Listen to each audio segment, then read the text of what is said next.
Good morning students, स्वागत है आप सभी का एक और नई वीडियो में। आज हम करने जा रहे हैं गणित की वर्कशीट नंबर 16 जो कि क्लास 9th की वर्कशीट है। और ये जो वर्कशीट है वो है 11 अगस्त 2021 की। आज की वर्कशीट का टॉपिक है परिमेकरण यानी कि रैशनलाइजेशन। इस वर्कशीट में हम समझेंगे कि परिमेकरण क्या होता है और परिमेकरण हम किसी संख्या का किस तरह से करते हैं। याद रखना, परिमेकरण एक ऐसी प्रक्रिया होती है जिसमें हम हर में से कर्ण चिन्ह यानी कि रूट साइन को हटाते हैं। ठीक है, जैसे मान लो 2/5 एक संख्या लिखी है। अब अगर 5 के ऊपर यहाँ पे कर्ण चिन्ह लग जाए यानी रूट्स का साइन लग जाए तो इस रूट्स के साइन को हटाना ही क्या कहलाएगा, परिमेकरण कहलाएगा। तो सबसे पहला सवाल तो ये उठता है कि हम इस साइन को हटाते क्यों हैं। देखो, जब भी कभी हर में यानी कि नीचे क्या है, जैसे मान लो 2/√5 दे रखा है, उधर दे रखा है 3/√7 मान लो इस टाइप से।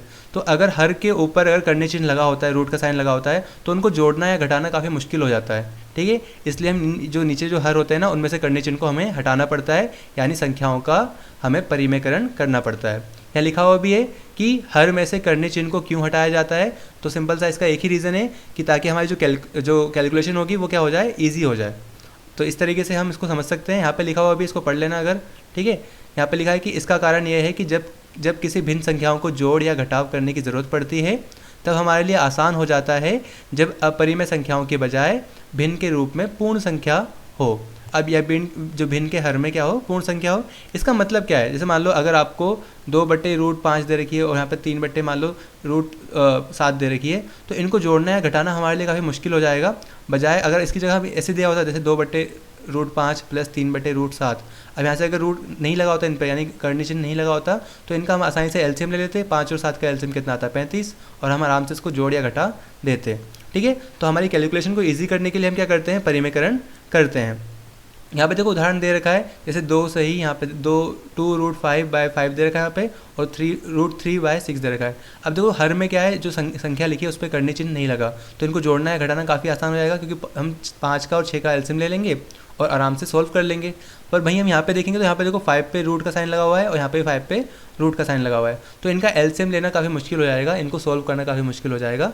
इसलिए हम इसका क्या करेंगे, परिमेकरण करेंगे। यहाँ लिखा भी है, पहले सवाल में जोड़ करना दूसरे सवाल की तुलना में आसान है, क्योंकि पहले सवाल में एलसीएम का प्रयोग कर समान हर बनाना दूसरे सवाल की तुलना में आसान है। यानी पहले सवाल में हम आराम से एलसीएम ले सकते हैं 5 और 6 का, पर इसमें जो संख्या दे रखी है ना, हर के नीचे जो हर में संख्या दे रखी है उनका हम एलसीएम नहीं ले सकते। इसलिए हमें इनका पहले क्या करना पड़ेगा, परिमेकरण, और उसके बाद एलसीएम लेंगे। ठीक है, तो इसको तो इतना समझ लिया होगा आपने। आगे बढ़ते हैं। यहाँ लिखा है, क्या होगा जब हम दी हुई संख्याओं को भाग करने की प्रक्रिया के द्वारा उत्तर प्राप्त करने का प्रयास करें। अगर मान लो ये संख्या हमें दे रखी है, इनको हमें प्रयास करने कीजिए और परिणाम को अपने अध्यापक और साथियों के साथ चर्चा कीजिए। अगर इसे हमें भाग करना पड़े, इन दोनों नंबर को डिवाइड करना पड़े, तो किस तरह से डिवाइड कर सकते हैं, इतना बताओ। देखो ये 2√5 दे रखा है, अपन में कितना दे रखा है, 5, और इसको डिवाइड करना है, किससे करना है, 2/√5 से। अब देखो एक बिल्कुल कॉमन सी चीज़ जो बच्चों को कराई जाती है वो ये कराई जाती है कि जब हमें डिवाइड का साइन बीच में होता है तो हम उसकी जगह मल्टीप्लाई का साइन लगा सकते हैं, पर क्या करना पड़ेगा, जो पीछे वाला नंबर होता है उसको पलटना पड़ता है। यानी जो नीचे वाली वैल्यू वो ऊपर चली जाएगी और जो ऊपर वाली वैल्यू है वो नीचे आ जाएगी। इसका मतलब क्या है, इसको देखो, जो आगे वाला नंबर है उसको आप एज इट इज़ लिख दो, 2√5/5। यहाँ पे आएगा अब मल्टीप्लाई का साइन डिवाइड की जगह, और जो पीछे वाला नंबर है वो पलट जाएगा, √5 ऊपर चला जाएगा और जो 2 है वो नीचे।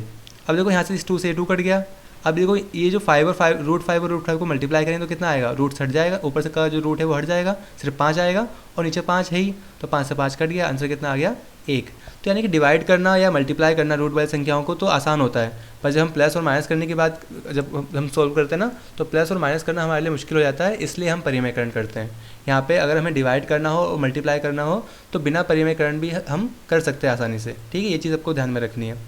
अब यहाँ पे लिखा है, परिमेयकरण प्रक्रिया के चरण क्या है, मतलब क्या क्या स्टेप है परिमेयकरण प्रक्रिया के। तो इसके देखो जो चरण है, जो स्टेप्स है वो यहाँ पे दे रखा है। पहला जो चरण है उसमें क्या करना है, अंश और हर दोनों को हर के संयुगी से गुणा करना है। अब संयुग्मी क्या होता है, संयुग्मी, ठीक है, तो ये क्या होता है, जैसे कि मान लो 2/√5 है, ठीक है, तो और नीचे दे रखा है प्लस का 3 भी है, एक और नंबर साथ में ले लो। तो संयुग्मी का मतलब होता है इसके साइन को चेंज करना है, इसको इंग्लिश में बोलते हैं कंजुगेट, यानी इसके साइन को चेंज करके फिर मल्टीप्लाई कर देना है। जैसे मान लो इसको यहाँ पे लिखते हैं साफ साफ, 2/में यहाँ पे √5 प्लस 3 था ना, 3 के ऊपर रूट नहीं था, तो इसका संयुग्मी का मतलब होता है इसका साइन चेंज करके मल्टीप्लाई कर देना है बस। तो मल्टीप्लाई कर दो, √5 - 3 और √5 -3, ठीक है। मल्टीप्लाई भी करना है और डिवाइड भी करना है उसी नंबर से। तो इस तरह से हम पहले मतलब मल्टीप्लाई डिवाइड करते हैं। और अगर संयुग्मी का अगर नीचे सब एक ही नंबर होता है, जैसे मान लो 2/√7 दे रखा है, नीचे एक ही नंबर है, तो √7 का संयुग्मी तो √7 ही होगा। तो यहाँ पे आपको √7 से ऊपर नीचे मल्टीप्लाई कर देना है, ठीक है। उसके बाद देखते हैं ये इसमें ये सारी की सारी वही चीज़ समझा रखी है यहाँ पे, ठीक है। साइन चेंज करके बता रखा है कि 2 + √3 का संयुग्मी 2 - √3 होगा, यानी हमें साइन चेंज कर देना है। वही सब चीज़ यहाँ पे हमें समझा रखी है। और अगर माइनस का साइन होगा तो उसको हमें प्लस का साइन में कन्वर्ट कर देना है, ठीक है। और अगर नीचे एक ही संख्या हो, जैसे मान लो √3 हो, तो उसका संयुग्मी √3 ही होगा। जैसे मैंने यहाँ बताया था ना कि √7 का √7 ही होगा, उस तरीके से √3 का √3 ही होने वाला है। चरण दूसरा यानी स्टेप 2 क्या लिखा है, अंश वाले पद को अंश के साथ तथा हर वाले पद को हर के साथ गुणा करना है। यानी ऊपर का ऊपर मल्टीप्लाई कर देना है और नीचे का नीचे मल्टीप्लाई कर देना है। पहला स्टेप तो क्या है, उसका संयुग्मी फाइंड करना है। जब हमें संयुग्मी मिल जाएगा तो उसी से ऊपर भी मल्टीप्लाई कर देना है और उसी से नीचे भी मल्टीप्लाई कर देना है। फिर आते हैं चरण 3 पे। तीसरा चरण है, यहाँ पे क्या लिखा है, समान पदों को मिलाएंगे और करने चिन्ह को की संख्या को सरल करेंगे। अब जो समान पद होंगे, जो सेम टर्म होगी, उनको एक साथ ले आएंगे और कोशिश करेंगे कि नीचे से जो रूट है वो हट जाए। इसका एग्जाम्पल जब हम करेंगे तो आसानी से समझ में आ जाएगा। जैसे यहाँ पे लिखा है √2/√5 का परिमेयकरण कीजिए। तो देखो इसमें पहले हम देखेंगे संयुग्मी क्या है। संयुग्मी क्या है, इसका √5 है, तो √5 को ऊपर नीचे हमें मल्टीप्लाई कर देना है, ठीक है। यहाँ पे देखो कर भी रखा है, ऊपर क्या था, यहाँ लिखा है √2 क्या है √5, और √5 को ऊपर भी मल्टीप्लाई कर दिया है और नीचे भी उसको मल्टीप्लाई कर दिया है। जब मल्टीप्लाई करेंगे देखो तो रूट के अंदर नंबर्स आसानी से मल्टीप्लाई हो जाते हैं। 5 2 से कितना हो जाएगा 10, और नीचे देखो क्या होगा, रूट से रूट कट जाएगा, यानी देखो 5 क्या होगा, यहाँ से 5 बाहर निकल जाएगा, तो बड़े आसानी से परिमेयकरण हो जाएगा इसका √10/5।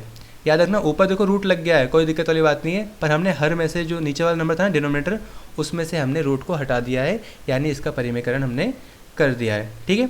तो परिमेयकरण का परिभाषा ये थी कि किसी भी भिन्न में से जो हर होता है उसमें से हमें करनी चिन्ह को हटाना होता है, यानी रूट के साइन को हटाना होता है। काफ़ी इजी हो जाता है ये, ठीक है, काफ़ी इजी प्रोसेस है।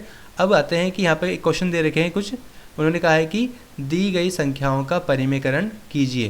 पहली संख्या है 1/√3, दूसरी है -3/√5, तीसरी है √2/√3 और फोर्थ क्या है 5/√7। हमें इन चारों संख्याओं का हमें क्या करना है, परिमेयकरण करना है, जो कि हम आसानी से कर देंगे। जैसे यहाँ पे क्या है देखो, ये √3 है, इसी को क्या करना है ऊपर नीचे मल्टीप्लाई कर देना है, ऊपर इसी से मल्टीप्लाई और उसी से नीचे मल्टीप्लाई कर देंगे। अब √3 को 1 से मल्टीप्लाई करेंगे तो कितना आएगा, √3 आने वाला है, और यहाँ पे √3 से मल्टीप्लाई करेंगे तो रूट से रूट कट जाएगा, सिर्फ कितना आएगा 3। इसको लिखना किस तरीके से, इसको आप इस तरीके से लिख सकते हो, ठीक है। देखें यहाँ पे फटाफट से, यहाँ पे क्या था 1/√3 था, तो जो संयुग्मी है इसका वो कितना है √3, उसी से ऊपर मल्टीप्लाई कर देना है, उसी से नीचे मल्टीप्लाई कर देना है, ठीक है। सो जब मल्टीप्लाई करेंगे तो यहाँ पे तो ऊपर आ गया √3, और यहाँ पे क्या होगा देखो 3 और 3 आपस में मल्टीप्लाई हो जाएंगे तो रूट के अंदर आ जाएंगे, और जब जोड़े बन जाते हैं रूट के अंदर तो क्या हो जाता है, नंबर बाहर निकल जाता है। तो यहाँ से जो जो 3 था उसमें से एक 3 क्या है बाहर निकल गया और रूट हट गया। सेम नीचे वाले क्वेश्चन के लिए भी करने वाला है, सेकंड क्वेश्चन के लिए। सेकंड क्वेश्चन में यहाँ पे देखा था -3/√5। सो इसका जो संयुग्मी है वो कितना है √5, और √5 को ऊपर मल्टीप्लाई कर देना है और नीचे मल्टीप्लाई कर देना है। ऊपर जब मल्टीप्लाई करेंगे तो देखो 3 मल्टीप्लाई होगा तो बाहर मल्टीप्लाई होगा, अंदर मल्टीप्लाई नहीं होगा। तो माइनस का 3 मल्टीप्लाई होगा बाहर, तो माइनस का 3 बाहर लिख लेंगे और √5 अंदर। फिर यहाँ पे वही होने वाला है, 5 अंदर मल्टीप्लाई होंगे, जोड़े बन जाएंगे तो एक 5 क्या है बाहर निकल जाएगा। आंसर कितना आएगा -3√5/5। थर्ड क्वेश्चन पे आते हैं। थर्ड था √2/√3। तो देखो दोनों रूट है तो हमें संयुग्मी क्या है, देखो हमें हर का संयुग्मी निकालना है, ठीक है। तो हर का संयुग्मी क्या होगा √3 होगा। √3 को ऊपर मल्टीप्लाई कर देना है, नीचे मल्टीप्लाई कर देना है। ऊपर मल्टीप्लाई करेंगे तो देखो रूट से, जब रूट के अंदर नंबर्स होते हैं ना तो वो आसानी से मल्टीप्लाई हो जाते हैं, तो उनको मल्टीप्लाई कर देना है। 2 को 3 से मल्टीप्लाई करेंगे तो कितना आएगा √6, यहाँ पे √6 आ गया। नीचे वाले नंबर को मल्टीप्लाई कर देंगे, 3 3 से 9 होता है वैसे तो, और यहाँ पे हम 3 3 लिखेंगे, जिसमें से एक मतलब जो जोड़ा बन चुका है इसलिए इसने यहाँ से एक 3 क्या है बाहर निकल जाएगा। तो आंसर कितना आ गया √6/3। इसी तरीके से हमें फोर्थ का भी आंसर लिखना है। फोर्थ क्या था, यहाँ पे 5/√7 था, तो √7 को हमें ऊपर नीचे मल्टीप्लाई करना है। इस बार जब ऊपर नीचे मल्टीप्लाई कर देंगे तो इसका मतलब क्या है, 5 जब इससे मल्टीप्लाई होगा तो आएगा 5√7, और जब 7 के जोड़े बन जाएंगे तो एक 7 बाहर निकल जाएगा यहाँ से। तो आंसर कितना आएगा 5√7/7। यानी इन सभी क्वेश्चन में देख लो आप, सभी के जो आंसर दे रखे हैं ना, सभी में से रूट को हमने नीचे से हटा दिया है, यानी सभी का हमने परिमेयकरण कर दिया है। इस तरह से आपकी जो वर्कशीट थी बेटा वो वर्कशीट कंप्लीट होती है, और काफ़ी इजी और काफ़ी इंपॉर्टेंट वर्कशीट थी ये। ठीक है, इसलिए इसको अच्छे से करना है, समझना है, और ये टॉपिक आपका आगे भी काफ़ी काम आने वाला है, इसलिए ध्यान से कर लेना। ठीक है, तो अगर वीडियो पसंद आई है, इतना आपने कुछ ना कुछ सीखा है, तो वीडियो को लाइक करना और सारी वर्कशीट के सोल्यूशन टाइम से पाने के लिए चैनल को सब्सक्राइब भी कर लेना।